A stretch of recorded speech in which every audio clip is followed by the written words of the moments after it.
ಆತ್ಮೀಯ ಸ್ನೇಹಿತರೆ, ಎಲ್ಲರಿಗೂ ಗೋಲ್ ಬೋರ್ಡ್ ನ್ಯೂಸ್ ಚಾನೆಲ್ಗೆ ಸ್ವಾಗತ. ಈ ಒಂದು ವಿಡಿಯೋದಲ್ಲಿ ಕರ್ನಾಟಕ ರೈತ ಸುರಕ್ಷಾ ಪ್ರಧಾನ ಮಂತ್ರಿ ಫಸಲ್ ಬಿಮಾ ಯೋಜನೆ ಮೂಲಕ ಕಳೆದ ಮುಂಗಾರು ಮತ್ತು ಹಿಂಗಾರು ಹಂಗಾಮಿನಲ್ಲಿ ನೋಂದಣಿಯನ್ನ ಮಾಡಿಕೊಂಡಿರುವಂತಹ ರೈತರ ಖಾತೆಗಳಿಗೆ ಬೆಳೆ ವಿಮೆ ಪರಿಹಾರದ ಮೊತ್ತ ಈಗಾಗಲೇ ರಿಲೀಸ್ ಆಗ್ಲಿಕ್ಕೆ ಶುರುವಾಗಿದೆ ಸ್ನೇಹಿತರೆ. ಅದಕ್ಕೆ ಸಂಬಂಧಪಟ್ಟಂತೆ ಎರಡನೇ ಹಂತದಲ್ಲಿ ಯಾರಿಗೆಲ್ಲ ಬಾಕಿ ಉಳಿದಿತ್ತು ಅಂತಹ ಒಂದು ರೈತರ ಖಾತೆಗಳಿಗೆ ಬೆಳೆ ವಿಮೆ ಪರಿಹಾರದ ಮೊತ್ತವನ್ನ ಆಯಾ ಒಂದು ಕೇಂದ್ರ ಸರ್ಕಾರದ ವತಿಯಿಂದ ಈಗಾಗಲೇ ಆಯಾ ಒಂದು ರಾಜ್ಯಗಳಿಗೆ ಬಿಡುಗಡೆ ಮಾಡಲಾಗಿತ್ತು ಸ್ನೇಹಿತರೆ. ರಾಜ್ಯದ ಕೆಲವೊಂದಿಷ್ಟು ಜಿಲ್ಲೆಗಳಿಗೆ ಈಗಾಗಲೇ ಬೆಳೆ ವಿಮೆ ಪರಿಹಾರದ ಮೊತ್ತ ಎರಡನೇ ಹಂತದಲ್ಲಿ ಜಮಾ ಆಗಿದೆ. ಸೊ ಜಮಾ ಆಗಿರೋ ಬಗ್ಗೆ ಕೂಡ ಮಾಹಿತಿಗಳು ಲಭ್ಯವಾಗ್ತಾ ಇದ್ದು, ಯಾವೆಲ್ಲ ಜಿಲ್ಲೆಗಳಿಗೆ ಇಲ್ಲಿಯವರೆಗೆ ಹಣ ಜಮಾ ಆಗಿದೆ ಮತ್ತು ನಾಳೆನೂ ಕೂಡ ಯಾವ ಯಾವ ಜಿಲ್ಲೆಗಳಿಗೆ ಹಣ ಜಮಾವಣೆ ಆಗಲಿದೆ ಅದರ ಬಗ್ಗೆ ಕಂಪ್ಲೀಟ್ ಆದಂತಹ ಮಾಹಿತಿಯನ್ನ ತಮಗೆ ಈ ಒಂದು ವಿಡಿಯೋದ ಮೂಲಕ ಇನ್ಫಾರ್ಮೇಶನ್ ಅನ್ನ ತಿಳಿಸ್ತಾ ಹೋಗ್ತೀನಿ ಸ್ನೇಹಿತರೆ. ಅದರ ಜೊತೆಗೆ ಬಹಳ ಪ್ರಮುಖವಾಗಿ ಈಗಾಗಲೇ ಈ ಒಂದು ಹಿಂಗಾರು ಹಂಗಾಮಿನಲ್ಲಿ ನೋಂದಣಿಯನ್ನ ಮಾಡ್ಕೊಂಡಿರುವಂತಹ ರೈತರಿಗೆ ಸಂಬಂಧಪಟ್ಟಂತೆ, ಅದರ ಜೊತೆಗೆ ಪ್ರಸಕ್ತ ಹಂಗಾಮಿನಲ್ಲಿ ಏನು ಬರ ಪರಿಹಾರ ಬಿಡುಗಡೆಗೆ ಸಂಬಂಧಪಟ್ಟಂತೆ ಕೂಡ ಕೆಲವೊಂದಿಷ್ಟು ಬಿಗ್ ಅಪ್ಡೇಟ್ಗಳು ಲಭ್ಯವಾಗ್ತಾ ಇದಾವೆ ಸ್ನೇಹಿತರೆ. ಹೌದು ಸ್ನೇಹಿತರೆ, ಬರ ಪರಿಹಾರ ಬಿಡುಗಡೆಗೆ ಸಂಬಂಧಪಟ್ಟಂತೆ ರಾಜ್ಯ ಸರ್ಕಾರ ಮಹತ್ವದ ನಿರ್ಧಾರವನ್ನ ತೆಗೆದುಕೊಳ್ಳುವಂತಹ ನಿರೀಕ್ಷೆ ಇದ್ದು, ಸೊ ಯಾವೆಲ್ಲ ಜಿಲ್ಲೆಗಳಿಗೆ ಬರ ಪರಿಹಾರ ಜಮಾ ಆಗುವಂತಹ ನಿರೀಕ್ಷೆ ಇದೆ, ಯಾವಾಗ ಜಮಾ ಆಗ್ಬೋದು ಅದರ ಬಗ್ಗೆನೂ ಕೂಡ ತಮಗೆ ಕಂಪ್ಲೀಟ್ ಆದಂತಹ ಮಾಹಿತಿಯನ್ನ ತಿಳಿಸ್ತಾ ಹೋಗ್ತೀನಿ ಸ್ನೇಹಿತರೆ. ಅದರ ಜೊತೆಗೆ ಬಹಳ ಪ್ರಮುಖವಾದಂತಹ ಪ್ರಶ್ನೆ ಅಂತ ಹೇಳಿದ್ರೆ, ರೈತರ ಸಾಲ ಮನ್ನಾಗೆ ಸಂಬಂಧಪಟ್ಟಂತೆ ಇವತ್ತು ಕೂಡ ಚರ್ಚೆಗಳು ನಡೆದಿದ್ದಾವೆ ಸ್ನೇಹಿತರೆ. ಹೌದು ಸ್ನೇಹಿತರೆ, ಸಣ್ಣ ಮತ್ತು ಅತಿ ಸಣ್ಣ ರೈತರ ಸಾಲವನ್ನ ಸಂಪೂರ್ಣವಾಗಿ ಮನ್ನಾ ಮಾಡಬೇಕು ಎನ್ನುವಂತಹ ನಿಟ್ಟಿನಲ್ಲಿ ನಿರಂತರವಾಗಿ ಈಗಾಗಲೇ ರೈತರು, ರೈತಪರ ಸಂಘಟನೆಗಳ ವತಿಯಿಂದ ನಿರಂತರವಾಗಿ ಪ್ರತಿಭಟನೆಗಳನ್ನ ಮಾಡ್ತಾ ಇದ್ದಾರೆ. ಅದಕ್ಕೆ ಸಂಬಂಧಪಟ್ಟಂತೆ ಇವತ್ತು ಕೂಡ ರಾಜ್ಯದಲ್ಲಿ ಕೆಲವೊಂದಿಷ್ಟು ಅದರ ಬಗ್ಗೆ ಚರ್ಚೆಗಳು ಕೂಡ ನಡೆದಿದ್ದು, ಒಟ್ಟಾರೆಯಾಗಿ ಸಣ್ಣ ಮತ್ತು ಅತಿ ಸಣ್ಣ ರೈತರಿಗೆ ನೆರವಾಗಲಿಕ್ಕೆ ರಾಜ್ಯ ಸರ್ಕಾರ ಮುಂದಾಗಿದ್ದು, ಸೊ ಯಾವ ಮಾದರಿಯಲ್ಲಿ ರೈತರಿಗೆ ನೆರವು ಮಾಡಲಿದ್ದಾರೆ ಅದರ ಬಗ್ಗೆ ಕೂಡ ತಮಗೆ ಮಾಹಿತಿಯನ್ನ ತಿಳಿಸ್ತಾ ಹೋಗ್ತೀನಿ ಸ್ನೇಹಿತರೆ. ವಿಡಿಯೋ ಕೂಡ ತಮಗೆ ಸಹಾಯ ಆಗಲಿದೆ. ಸೊ ಆ ಕಾರಣಕ್ಕಾಗಿ ಪ್ರತಿಯೊಬ್ರು ಕೂಡ ತಾವು ಚಾನೆಲ್ ಅನ್ನ ಸಬ್ಸ್ಕ್ರೈಬ್ ಮಾಡ್ಕೊಂಡೇ ವಿಡಿಯೋನ ವೀಕ್ಷಣೆ ಮಾಡಬೇಕು. ಹಾಗಾದ್ರೆ ಬನ್ನಿ ಸ್ನೇಹಿತರೆ, ತಡ ಮಾಡದೆ ಈ ಒಂದು ವಿಡಿಯೋನ ಪ್ರಾರಂಭಿಸೋಣ.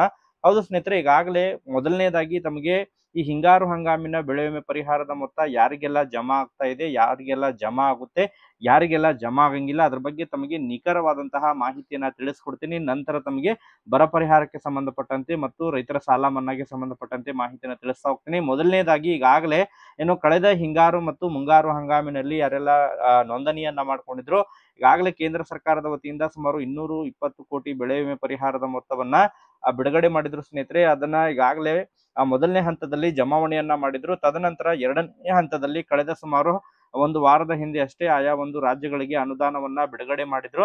ಅದರ ಜೊತೆಗೆ ಬಹಳ ಪ್ರಮುಖವಾಗಿ ಹೆಚ್ಚುವರಿಯಾಗಿ ರಾಜ್ಯ ಸರ್ಕಾರದ ಪಾಲನ್ನ ಕೂಡ ಸೇರಿಸಿಕೊಂಡು ರಾಜ್ಯ ಸರ್ಕಾರದ ವತಿಯಿಂದ ಬೆಳೆ ವಿಮೆ ಪರಿಹಾರದ ಮೊತ್ತವನ್ನ ಬಿಡುಗಡೆಗೆ ಸೂಚನೆಯನ್ನ ಕೂಡ ನೀಡಲಾಗಿತ್ತು ಸ್ನೇಹಿತರೆ.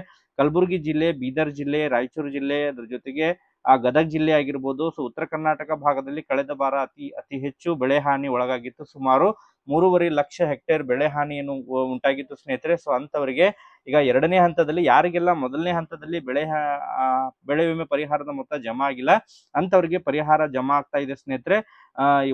ಇವತ್ತು ಕೂಡ ಜಮಾ ಆಗಿದೆ. ನಾಳೆನೂ ಕೂಡ ಮ್ಯಾಕ್ಸಿಮಮ್ ಆಗಿ ನಾಳೆನೂ ಕೂಡ ಬೆಳಗಾವಿ ಆಗಿರ್ಬೋದು, ರಾಯಚೂರು ಆಗಿರ್ಬೋದು, ಅದ್ರ ಜೊತೆಗೆ ಇನ್ನಿತರೆ ಜಿಲ್ಲೆಗಳಿಗೆ, ಗದಗ ಜಿಲ್ಲೆ ಆಗಿರ್ಬೋದು, ಅದ್ರ ಜೊತೆಗೆ ಧಾರವಾಡದ ಕೆಲವೊಂದಿಷ್ಟು ತಾಲೂಕುಗಳಿಗಾಗಿರ್ಬೋದು, ಸೊ ಬೆಳೆ ವಿಮೆ ಪರಿಹಾರದ ಮೊತ್ತವನ್ನ ಜಮಾವಣೆ ಮಾಡಲಿದ್ದಾರೆ ಸ್ನೇಹಿತರೆ. ಅದ್ರ ಜೊತೆಗೆ ಸೊ ಉತ್ತರ ಕರ್ನಾಟಕ ಭಾಗದ ಜಿಲ್ಲೆಗಳಾಗಿರ್ಬೋದು, ಉತ್ತರ ಕನ್ನಡ ಮತ್ತು ದಕ್ಷಿಣ ಕನ್ನಡದ ಕೆಲವೊಂದಿಷ್ಟು ಜಿಲ್ಲೆಗಳಿಗೂ ಕೂಡ ಹಣ ಜಮಾವಣೆ ಆಗ್ತಾ ಇದೆ ಸ್ನೇಹಿತರೆ. ಅದರ ಜೊತೆಗೆ ಎರಡನೇದಾಗಿ ಬಹಳ ಪ್ರಮುಖವಾಗಿ ಈಗಾಗಲೇ ಬರ ಪರಿಹಾರಕ್ಕೆ ಸಂಬಂಧಪಟ್ಟಂತೆ ಕೂಡ ಕೆಲವೊಂದಿಷ್ಟು ಅಪ್ಡೇಟ್ಗಳು ಲಭ್ಯವಾಗ್ತಾ ಇದಾವೆ ಸ್ನೇಹಿತರೆ. ಬಹಳ ಪ್ರಮುಖವಾಗಿ ರಾಜ್ಯದ ಸುಮಾರು 18 ಜಿಲ್ಲೆಗಳಲ್ಲಿ ಈಗ ಬರಗಾಲದಂತಹ ಪರಿಸ್ಥಿತಿ ಉಂಟಾಗಿದ್ದು, ರೈತರು ಕೂಡ ಬರ ಪರಿಹಾರವನ್ನ ಘೋಷಣೆ ಮಾಡಬೇಕು ಎನ್ನುವಂತಹ ನಿಟ್ಟಿನಲ್ಲಿ ಸರ್ಕಾರಕ್ಕೆ ಒತ್ತಾಯಗಳನ್ನ ಕೂಡ ಮಾಡ್ತಾ ಇದೆ. ಅದರ ಹಿನ್ನೆಲೆಯಲ್ಲಿ ಈಗಾಗಲೇ ಕೇಂದ್ರಕ್ಕೂ ಕೂಡ ಪತ್ರವನ್ನ ಬರೆದಿದ್ದಾರೆ ಸ್ನೇಹಿತರೆ. ಹೌದು ಸ್ನೇಹಿತರೆ, ಆದಷ್ಟು ಶೀಘ್ರದಲ್ಲಿ ಈ ಬರಗಾಲ ಘೋಷಣೆ ಮಾಡ್ಲಿಕ್ಕೆ ಏನೆಲ್ಲ ಮಾನದಂಡಗಳಿದಾವೆ, ಸೊ ಆ ಒಂದು ಮಾನದಂಡಗಳಲ್ಲಿ ಸಡಿಲಿಕೆಯನ್ನ ಮಾಡ್ಬೇಕು. ಯಾಕಂತ ಹೇಳಿದ್ರೆ ಮಾನದಂಡಗಳ ಪ್ರಕಾರ ಹೋದ್ರೆ ಯಾವ ಒಂದು ಜಿಲ್ಲೆಗೂ ಕೂಡ ಬರಪೀಡಿತ ಜಿಲ್ಲೆ ಅಂತ ಹೇಳಿ ಘೋಷಣೆ ಮಾಡ್ಲಿಕ್ಕೆ ಸಾಧ್ಯ ಇಲ್ಲ. ಆ ಒಂದು ಕಾರಣಕ್ಕಾಗಿ ಕೇಂದ್ರ ಸರ್ಕಾರ ಈಗಾಗಲೇ ಏನು ಬರ ಪರಿಸ್ಥಿತಿ ಬರಗಾಲ ಘೋಷಣೆ ಮಾಡ್ಲಿಕ್ಕೆ ಏನು ಮಾನದಂಡಗಳಿದಾವೆ ಅದನ್ನ ಸಡಿಲಿಕೆ ಮಾಡಿ ರೈತರಿಗೆ ನೆರವಾಗಬೇಕು. ದೇಶದ ಸುಮಾರು ಅರ್ಧ ಭಾಗದಷ್ಟು ಈಗಾಗಲೇ ಬರದಂತಹ ಪರಿಸ್ಥಿತಿ ಇದೆ. ಅದರಲ್ಲೂ ಕೂಡ ಬಹಳ ಪ್ರಮುಖವಾಗಿ ರಾಜ್ಯದಲ್ಲಿ ಕರ್ನಾಟಕದಲ್ಲಿ ಕೂಡ ಅಧಿಕವಾಗಿ ಸುಮಾರು 18 ರಿಂದ 20 ಜಿಲ್ಲೆಗಳಲ್ಲಿ ಬರಗಾಲದಂತಹ ಪರಿಸ್ಥಿತಿ ಆಗಿದೆ ಎನ್ನುವಂತಹ ಮಾಹಿತಿ ಈಗಾಗಲೇ ಪ್ರಾಥಮಿಕವಾಗಿ ಲಭ್ಯವಾಗಿದೆ.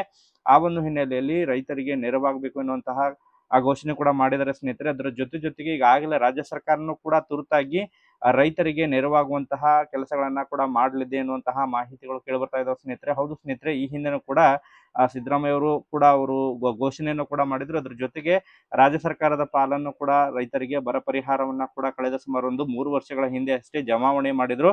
ಸೊ ಅದೇ ಮಾದರಿಯಲ್ಲಿ ರೈತರಿಗೆ ಮೊದಲು ರಾಜ್ಯ ಸರ್ಕಾರದ ವತಿಯಿಂದನೇ ನೆರವಾಗುವಂತಹ ಕೆಲವೊಂದಿಷ್ಟು ಈಗಾಗಲೇ ಚರ್ಚೆಗಳು ಕೂಡ ನಡೀತಾ ಇದಾವೆ ಸ್ನೇಹಿತರೆ. ಆದಷ್ಟು ಶೀಘ್ರದಲ್ಲೇ ಆ ಸಮೀಕ್ಷೆಯನ್ನ ಮಾಡೋದ್ರ ಮೂಲಕ ಯಾವ ಜಿಲ್ಲೆಗಳಲ್ಲಿ ಭಾರಿ ಪ್ರಮಾಣದಲ್ಲಿ ಬರ ಪರಿಸ್ಥಿತಿ ಉಂಟಾಗಿದೆ ಅಂತಹ ಒಂದು ಜಿಲ್ಲೆಗಳನ್ನ ಕನ್ಸಿಡರ್ ಮಾಡಿ ಎಲ್ಲ ರೈತರಿಗೆ ಬರ ಪರಿಹಾರವನ್ನ ಕೂಡ ಘೋಷಣೆ ಮಾಡುವಂತಹ ಕೆಲಸಗಳನ್ನ ಮುಂದಿನ ದಿನಗಳಲ್ಲಿ ಮಾಡಲಾಗುವುದು. ಇದೇ 20ನೇ ಅಥವಾ 22ನೇ ತಾರೀಕಿಗೆ ಸಚಿವ ಸಂಪುಟ ವಿಸ್ತರಣೆ ಕೂಡ ಆಗುತ್ತೆ. ಮುಂದಿನ ತಿಂಗಳು ಕೂಡ ಮುಂಗಾರು ಅಧಿವೇಶನ ಕೂಡ ಇದೆ. ಸೊ ಮುಂಗಾರು ಅಧಿವೇಶನದ ಒಳಗಾಗಿ ಸಚಿವ ಸಂಪುಟ ಮಾಡಿ ಪ್ರತಿಯೊಂದು ಜಿಲ್ಲೆಗೂ ಕೂಡ ಉಸ್ತುವಾರಿ ಸಚಿವರನ್ನ ನೇಮಕ ಮಾಡಿ ನಂತರ ಈ ಒಂದು ಪರಿಶೀಲನೆ ಕಾರ್ಯವನ್ನ ತ್ವರಿತಗತಿಯಲ್ಲಿ ಮಾಡಲಾಗುವುದು ಎನ್ನುವಂತಹ ಭರವಸೆಯನ್ನ ಕೂಡ ಕೊಟ್ಟಿದ್ದಾರೆ ಸ್ನೇಹಿತರೆ. ಅದರ ಜೊತೆಗೆ ಮೂರನೇದಾಗಿ ಬಹಳ ಪ್ರಮುಖವಾಗಿ ಈಗಾಗಲೇ ರಾಜ್ಯ ಸರ್ಕಾರಕ್ಕೆ ನಿರಂತರವಾಗಿ ರೈತಪರ ಸಂಘಟನೆಗಳ ವತಿಯಿಂದ ನಿರಂತರವಾಗಿ ಪ್ರತಿಭಟನೆಗಳನ್ನ ಮಾಡ್ತಾನೆ ಬರ್ತಾ ಇದ್ದಾರೆ.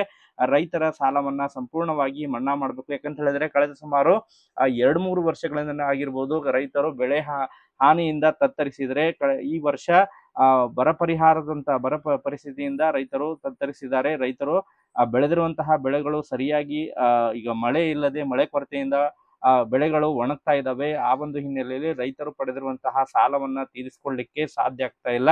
ಕಳೆದ ಸುಮಾರು 2-3 ವರ್ಷಗಳಿಂದ ಕೂಡ ಪಡೆದಿರುವಂತಹ ಸಾಲ ಈಗ ಬಡ್ಡಿನೂ ಕೂಡ ಹೆಚ್ಚಾಗ್ತಾ ಇದೆ. ಆ ಒಂದು ಹಿನ್ನೆಲೆಯಲ್ಲಿ ರೈತರ ಸಾಲ ಮನ್ನಾವನ್ನ ಬಡ್ಡಿ ಸಮೇತ ಸಾಲವನ್ನ ಮನ್ನಾ ಮಾಡಬೇಕು ಎನ್ನುವಂತಹ ಪಟ್ಟನ್ನು ಹಿಡಿದುಕೊಂಡು ನಿರಂತರವಾಗಿ ಅನೇಕ ಈಗಾಗಲೇ ಜಿಲ್ಲೆಗಳ ವತಿಯಿಂದ ರಾಜ್ಯಕ್ಕೆ ಒತ್ತಾಯವನ್ನು ಕೂಡ ಮಾಡ್ತಾ ಇದ್ದಾರೆ ಸ್ನೇಹಿತರೆ. ಅದ್ರ ಬಗ್ಗೆ ನಿರಂತರ ಚರ್ಚೆಗಳು ಕೂಡ ನಡೀತಾ ಇದಾವೆ. ಒಟ್ಟಾರೆಯಾಗಿ ರೈತರ ಸಾಲ ಮನ್ನಾಗೆ ಸಂಬಂಧಪಟ್ಟಂತೆ ಇವತ್ತು ಕೂಡ ಚರ್ಚೆಗಳು ನಡೆದಿದ್ದಾವೆ ಸ್ನೇಹಿತರೆ. ರೈತರ ಸಾಲ ಮನ್ನಾಗೆ ಸಂಬಂಧಪಟ್ಟಂತೆ ಆಯಾ ಒಂದು ಸಹಕಾರಿ ಬ್ಯಾಂಕ್ಗಳ ಎಲ್ಲ ದತ್ತಾಂಶಗಳನ್ನ ಕೂಡ ಕ್ರೋಢೀಕರಣ ಮಾಡಲಿಕ್ಕೆ ಈಗಾಗಲೇ ಸೂಚನೆಯನ್ನ ಕೊಟ್ಟಿದ್ದಾರೆ ಸ್ನೇಹಿತರೆ. ಒಟ್ಟಾರೆಯಾಗಿ ರೈತರ ಸಾಲ ಮನ್ನಾ ಆಗಿರ್ಬೋದು ಅಥವಾ ಸಾಲದ ಮೇಲಿನ ಬಡ್ಡಿ ಹೊರೆಯನ್ನಾದ್ರೂ ಕೂಡ ಕಡಿಮೆ ಮಾಡುವಂತಹ ನಿರೀಕ್ಷೆ ಇದೆ ಎನ್ನುವಂತಹ ಮಾಹಿತಿಗಳು ಮೂಲಗಳಿಂದ ಲಭ್ಯವಾಗ್ತಾ ಇದಾವೆ ಸ್ನೇಹಿತರೆ. ಸುಸ್ತಿ ಅಥವಾ ಕಟಬಾಕಿಯಂತಹ ಸಾಲವನ್ನ ಮನ್ನಾ ಮಾಡುವಂತಹ ನಿರೀಕ್ಷೆ ಇದೆ ಎನ್ನುವಂತಹ ಮಾಹಿತಿಗಳು ಈಗಾಗಲೇ ಲಭ್ಯವಾಗ್ತಾ ಇದ್ದು ಒಟ್ಟಾರೆಯಾಗಿ ನಿರಂತರವಾಗಿ ರೈತರ ಸಾಲ ಮನ್ನಾಗೆ ಸಂಬಂಧಪಟ್ಟಂತೆ ಆಗಿರ್ಬೋದು, ಬೆಳೆ ವಿಮೆ ಆಗಿರ್ಬೋದು, ಅದರ ಜೊತೆಗೆ ಬಹಳ ಪ್ರಮುಖವಾಗಿ ಬರ ಪರಿಹಾರಕ್ಕೆ ಸಂಬಂಧಪಟ್ಟಂತೆ ಏನಿರೋ ಅಪ್ಡೇಟ್ಗಳು ನಿರಂತರವಾಗಿ ಲಭ್ಯವಾಗ್ತಾ ಇರ್ತವೆ. ಅದ್ರ ಬಗ್ಗೆ ತಮಗೆ ಇನ್ಫಾರ್ಮೇಶನ್ ಅನ್ನ ತಿಳಿಸ್ತಾ ಹೋಗ್ತೀನಿ ಸ್ನೇಹಿತರೆ.